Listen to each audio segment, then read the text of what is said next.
So look at when you're entering the marketplace, other entrepreneurs, even if you're in a crowded space, find that one angle that you can make yourself just a little bit different and then build your social media presence around that. And we've been able to do that very successfully. It worked out well for us. And if someone else, even in a different field, were to employ that same strategy, I think it really helps you grow that presence online, your brand awareness much more quickly. Welcome to the My Future Business Show, where we get you in front of your best audience and keep you there. Not only are we interviewing the biggest names in business to help you become even more successful, we're inviting you to book your spot on the show to help you grow your business. So at the end of the call, make sure you fill in the interview application form at myfuturebusiness.com/interviews.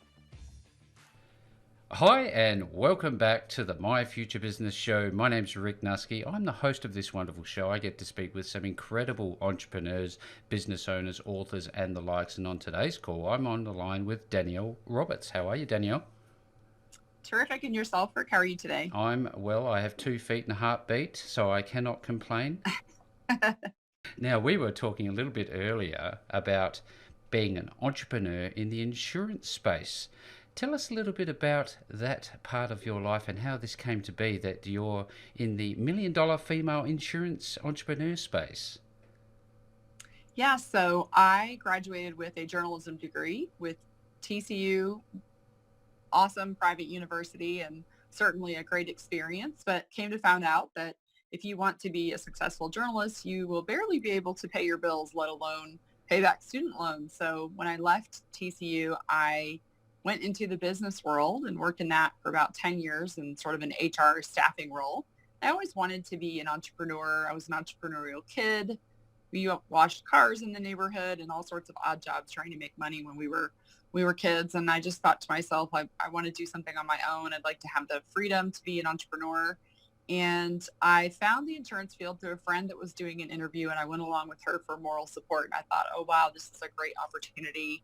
I can work with a product here that doesn't have a shelf life. It's something that everyone needs. Mm-hmm. It's something confusing. So if you help people with it, they're going to be appreciative. You get sort of that warm fuzzy that you have to take home with you at the end of the day. And so in 2005, I started an agency and sort of bootstrapped it those first few years, doing cold calls and selling group health insurance just to get my foot in the door and start in the market. And through doing that, we eventually found the Medicare field, which was even more confusing than individual and group health insurance. I can imagine. So yeah, it's, a crazy big beast of a national health insurance system here with 4 parts and 10 supplements and all these different drug plans. And it's very confusing for people who are turning 65 here in America and have always had their health insurance choices made for them by employers and then suddenly have to make their own choices going forward into Medicare. So it's really a very educational sale to work in this market. And we've been super lucky to enter the market just as people, baby boomers in particular, were beginning to purchase insurance online. Mm-hmm. And so we set up a website and we sort of gambled on the fact that we felt like there'd be a wave of people coming that would want to just not buy their auto insurance and homeowners insurance online, but that also would make that same decision for their Medicare supplemental products.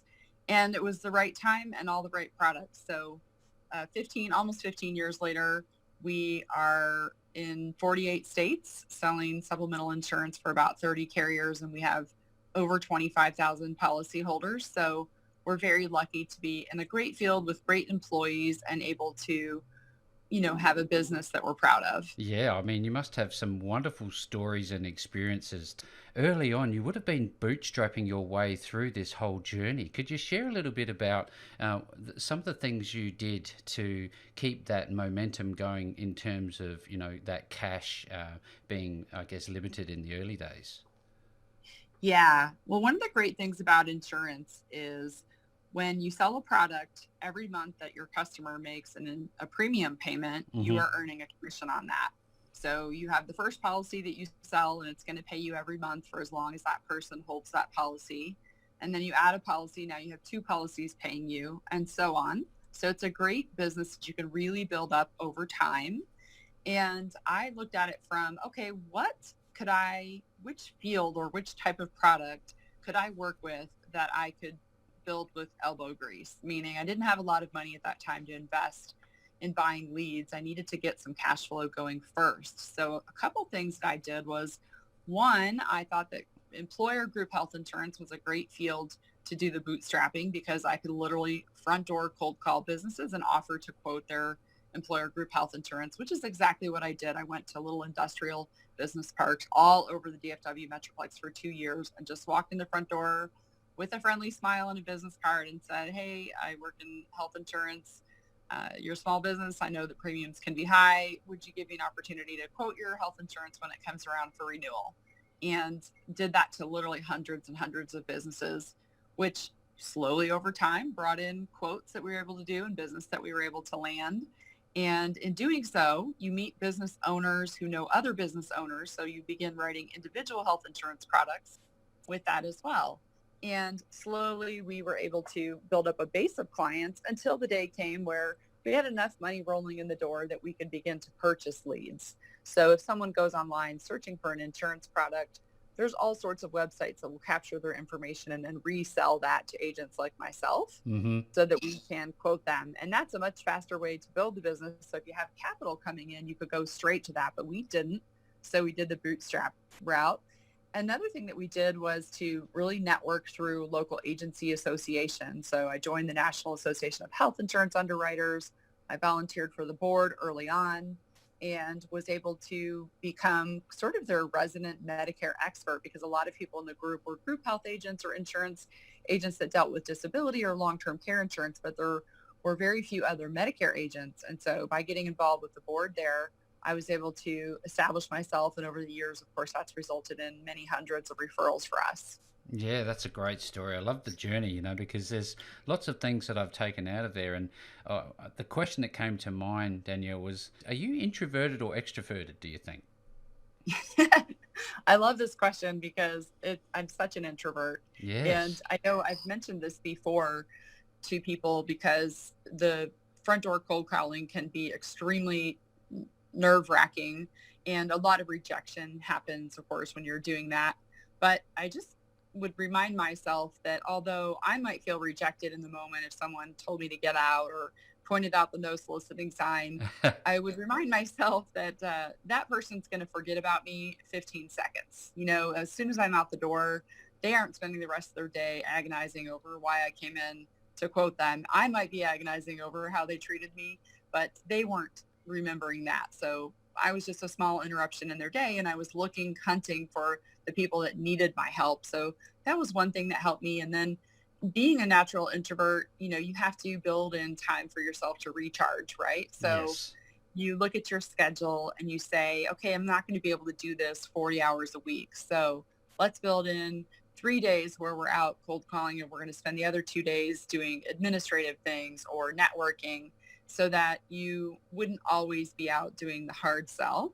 Yes. And I'm a heavy reader. So at night I would stick my nose in a book and sort of recharge my batteries so that I would be ready to go out the next day and try again.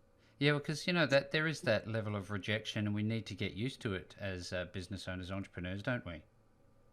Yeah, we do. And you have to just tell yourself that if you're not the one that's out there selling them that product, someone else is. So someone in it with a business like that, they're going to have health insurance for themselves and their employees. Somebody's got to be that person. Why wouldn't it be you? Yeah, that's some sage advice there for anybody who's listening that's wondering whether or not they can do it. You certainly, most certainly can. We've gone from that transition of having very little revenue to that moment in time where you've got some financial momentum, let's say, and you've now starting to invest in this, I guess, the paid marketing side. Share a little bit about that journey with us. Yeah, I love when we were finally able to purchase the leads because now you have some money that's going into it. And I can really relate to the entrepreneur out there that is thinking to themselves, I can't afford this. The marketing is expensive. You will sweat it sometimes about, you might call a bunch of leads that you purchased that really don't need your help. Hmm. And if you run the numbers, a lot of times, especially in this market at least, you only need to close maybe 1 in 10 of those sales to be a successful insurance agent. So once again, even when you're paying for the marketing, you're just hunting for that one person that's looking for you.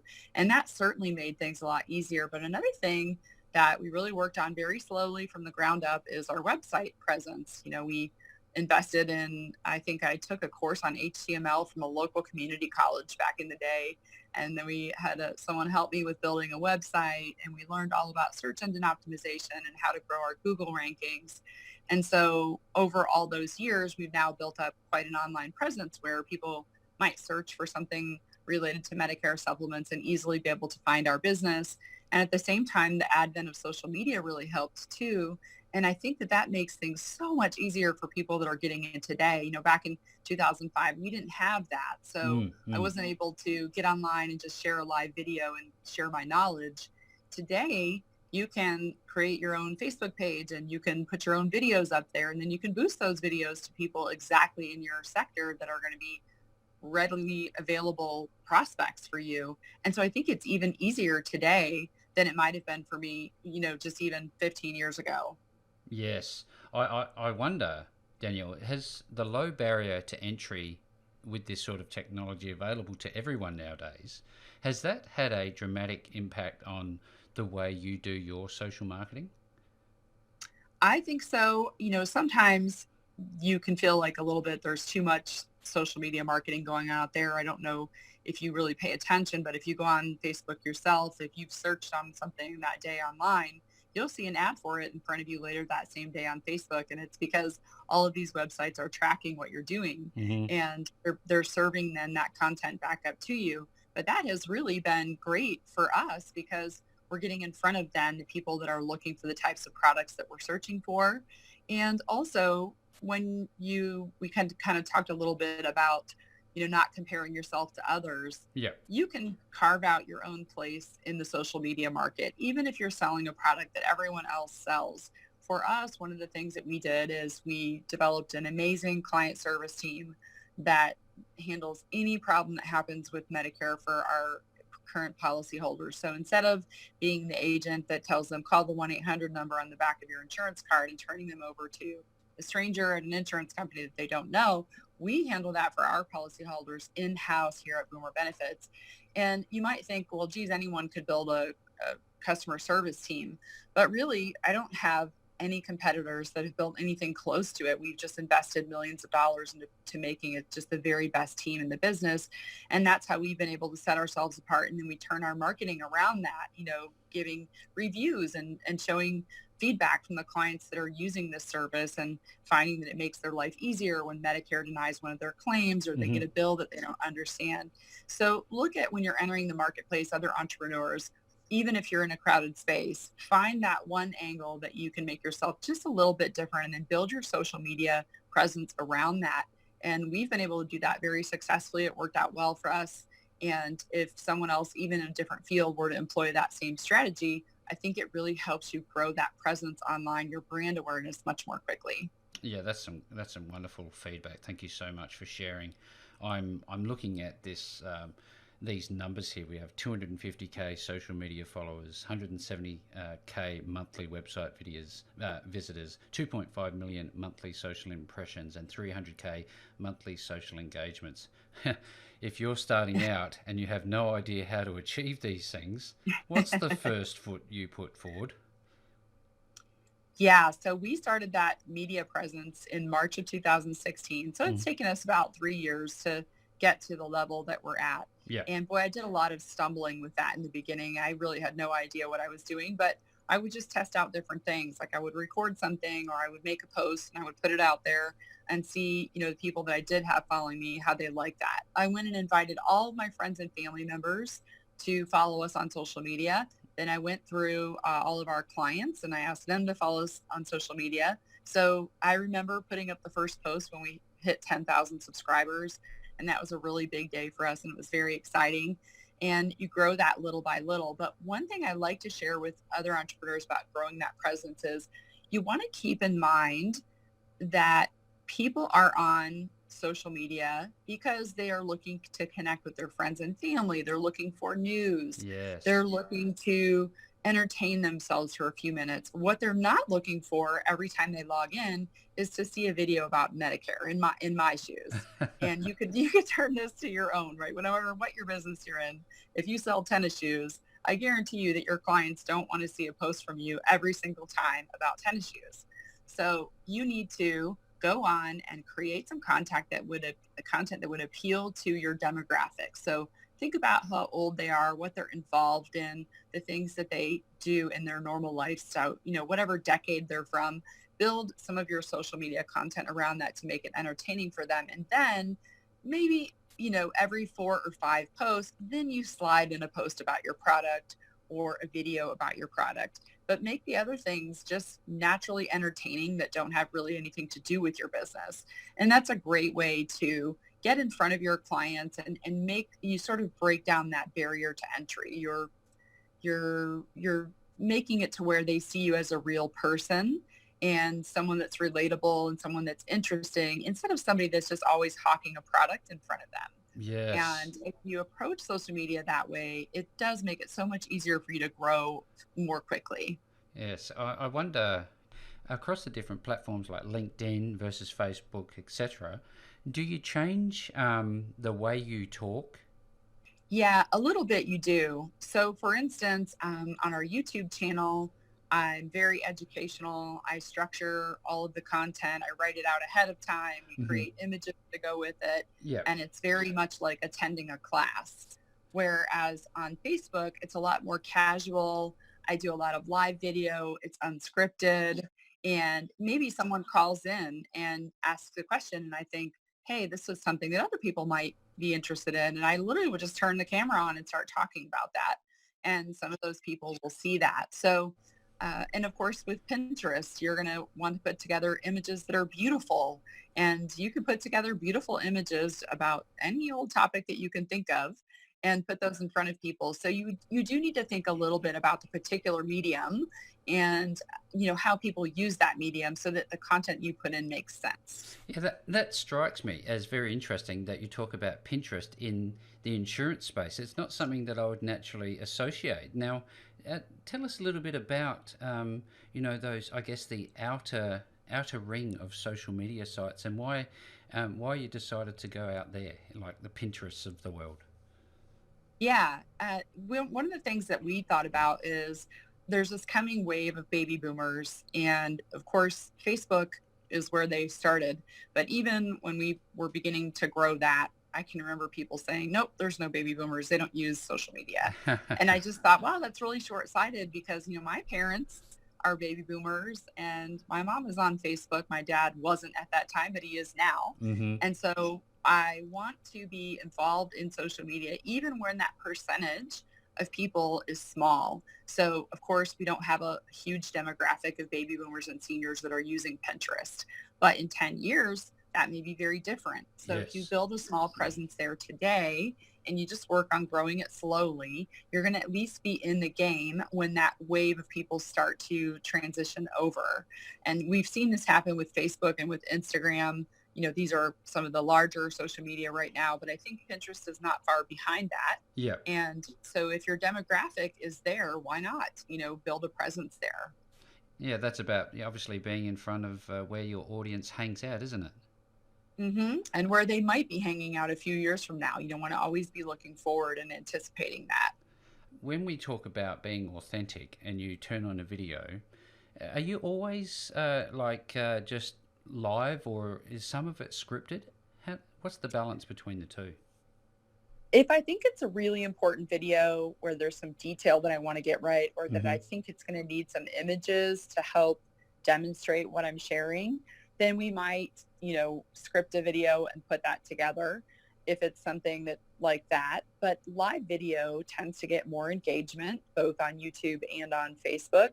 So that is the type of video where that authenticity comes through, where they see you, turning around, doing things on your desk, and maybe your makeup isn't perfect that day, or you've, you know, you've, You're human. you've just, yeah, you're human, and that's what they're looking for, right? People want to connect with someone that they can trust, that feels authentic to them. And the live video is really best for that. So if you've got something important that's going to require a little more structure or specifically require some images, then you might want to put some thought into that ahead of time, doing a recorded video where you can slide those things in and make a video that's going to be a little more permanent. But if, somebody commented about something and it's just going to be quicker for you to answer in the video than it would be to type up a response, you'll be surprised at how much they appreciate that you would reply to something or that you would see their question and then make a video for the entire page or the entire Facebook group addressing that question, they think to themselves, wow, I mean, she really actually noticed my question and cared enough to create a video for me. And that really goes a long way to your brand awareness because they remember that you're not just some big no-name insurance agent or no-name company. You're actually a person behind that brand that cares to involve them in an answer that makes sense, but that is also very personal and authentic. Yeah, that's wonderful. I wonder if you had to start again, Danielle, would you, knowing what you know now, would you, and I guess all of these new tools that are so readily available to us all, when you were talking to an up and coming entrepreneur who's as keen as mustard to get going, what would you say to them? Would you tell them to do it differently, or would you tell them to follow a similar path, that boots on the ground approach? A lot of it depends on what kind of money they have to invest. Of course, money is always faster than time. Yeah. So if you have a money, and especially with like Facebook ads, you can invest a very small amount of money in Facebook and Instagram ads and get a pretty decent return on that. So it was certainly a much cheaper way to go about getting leads than what I eventually did with buying the leads from vendors online. But if you don't have that at all, then don't be afraid to do the old elbow grease method because Yes. there's still a way to do that. I do know agents, even in my space, that drive out to a zip code one day at a time. They map out their whole year and they visit different cities and towns and they go door to door selling this product. And they're not going to be able to scale that as easily, but maybe they like that type of very personal sale. They like the one-on-one, and it's also something they can do without investing a lot more than just gas money and maybe a list of people in certain areas that are 65 and older. If you sell different insurance products, you wouldn't even have to sort your list by that. So you could do either, but even if you've just got a little bit of money to invest, doing the social media route, if I had had that back then, I certainly would have put some money into that, even in the very beginning when I didn't have a lot. I would have taken the income that I had from the first policy that I sold. And if I earned 20 bucks on that, I would have put that 20 bucks into some social media ads and try to turn over new leads that way. If I could start again today, I definitely would do that. Yeah, absolutely. You touched on something important there about that person who decided, get the elbows out there, get involved, boots on the ground, and doing it might be something that they really enjoy doing. When we Hmm. think about trying to identify what we're good at, did it take a long time for you to recognize, hey, this is what I'm good at or not? Or how did you uncover what I guess, your superpower was? Yeah, that's a really interesting question because sometimes you don't really know what that is until you actually start doing the things that you think you should be doing. Yes. And, if you get out there and you do some of that bootstrapping, I was able to quickly realize that I had sort of had a girl next door appeal because I was very low pressure. Hmm. I would go in and just chat. I wasn't, demanding to see someone. And I would have just a business card and say, hey, I didn't say, do you want to make a change right now? I said, hey, do you have group health insurance? Great. Whenever it renews, I'd love to be able to be involved in that. Give me a call. It was a very low key approach, and that I was quickly able to see that was gaining some traction, that people liked that approach about me. And somebody else might have a different sales technique that works just as good for them with their personality. But that was something that really worked for me. And then the second thing I think I realized was that I'm a really good educator. So even though I don't really have any type of teaching background, I was able to decipher the products and then break them down into pieces and also language that is everyday use and much more easy to understand than all this insurance jargon, which is the part that confuses and frustrates people. So, if you can just focus in on a couple of things like that and realize where your skill set is, then you can magnify that. So magnifying the teaching was very easy for me once we were able to get a website up and get some social media going. That's a great ground for being able to teach things and educate others. And, if you have a different skill, I'm sure you'd be able to plug that in the same way and use that to your advantage. I love the fact that when you're going through I guess, the salesperson process, Daniel, that you talked about being low pressure. And have you? Do you often find yourself knowing straight away, hey, look, there's not a sale to be made, and you know when to walk away? Is that something? Is that a skill that you had to hone, or is that something that you get better at over time? you will get better at it over time for sure. You'll learn to spot those people that are just never going to be a buyer. Mm-hmm. And I think in this particular field, it's pretty easy because people can be a little standoffish up front. Mm-hmm. And those are the ones that you need to go in, especially low pressure, where instead of hounding them and calling them back 4 or 5 times over the next week, Yes. drop your business card off or call them once and then send an email a couple of weeks later. And every client's going to be a little bit different. So you might have to approach that differently. Even now with all of my sales team that's here in the office, the ones that are making calls back to all the people that come in off of our website and Mm-hmm. are inquiring to us, we give them multiple ways to respond to the client. So they can call the client, they can email the client, they can invite the client to a webinar. And so that way they have a couple of different choices too, so they can feel out each client and see how they're different. But it is important to hone that skill and to know which ones really want to work with you and which ones you don't want to invest a lot of time in. And we even tell our agents here, if you've got someone that's being difficult and you can see that you're just going to have to put in hours and hours and hours to make the sale, it's okay to walk away from that one and move to the next one who wants to hear from you, and which is going to be easier for you, as well, because you don't want to be talking to someone that doesn't want to hear from you. Yeah, that's just wonderful. Does this make up the 7 reasons why nearly anyone can become an insurance millionaire? Is that I'm looking at that Yes. on your bio and I'm thinking, what are these 7 reasons about? Yeah. One thing that I love to talk about with the insurance field is it's very gender neutral. So women can enter into this just as easily as men can. Mm-hmm. There's really not a glass ceiling in the insurance industry. So it's real easy to get in. Another reason why almost anyone can do this is even in your own circle of friends and family, all of those people have some sort of insurance product. They have life insurance, homeowners insurance, auto insurance. And so it's very easy to start out even in your own backyard, just calling your friends and family and saying, hey, I'm offering life insurance now. Do you have life insurance? Would you be interested in me giving you a quote, see if I could beat your rate? Or would you like a review of your policy? And a lot of times those people that are your family and friends are going to give you an opportunity to do that. So you can build up a little bit of commission income even before you start going out to market them. That's a great way that you can get into it.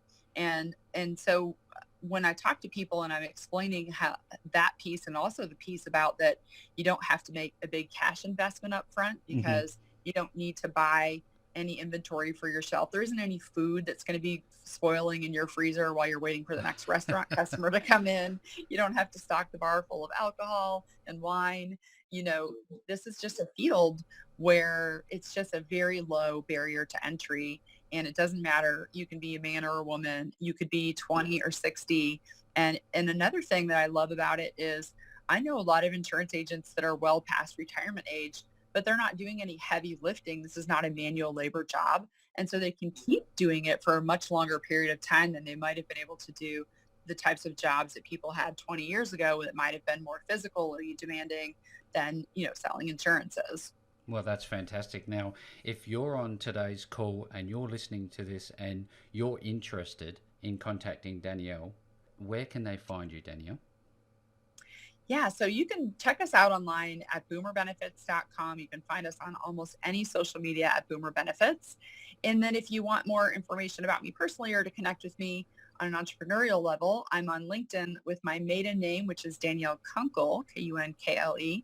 And I have a website that's DanielleKRoberts.com. That's the personal brand website as well. Well, fantastic. As is normally the case, everyone, I will be making the URL links back to Danielle and Boomer Benefits and so on. Danielle, thank you so very much for spending some time with me on the My Future Business show today. Really enjoyed it, Rick. Thanks for having me. Thanks for joining us today. If you enjoyed the call, then make sure to subscribe, leave a comment, share us with your friends, and book your spot on the show at myfuturebusiness.com/interviews. And if you're looking for solutions that will help grow your business, then visit myfuturebusiness.com/shop.